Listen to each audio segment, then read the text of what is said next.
haar PR op een laaglandbaan. Dat was niet te verslaan. En daar kwam Jutta eroverheen. Het was bovenmenselijk. Het was allebei fantastisch wat we gezien hebben vandaag. Dankjewel.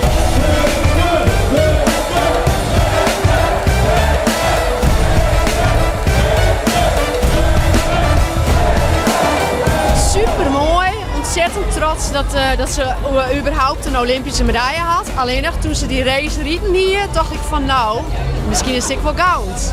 Je staat daar, maar je kent niks. Dus zij moet het doen. En wij kennen niks meer, alleen nog maar spanning. We hebben een fantastische race gezien vandaag.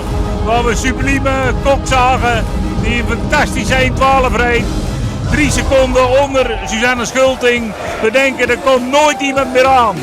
En toen kwam Jutta aan de baan en ik zag het fanatisme. Dus er komen nog 2 kansen en dat ze nog meer presteren kunnen. Maar dit is al super mooi.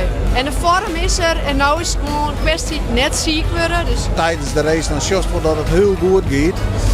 Maar ja, het bloedt altijd spannend, want ze moeten staan blijven. En op Olympische Spelen gebeuren de gekste dingen. Maar dit weer fantastisch.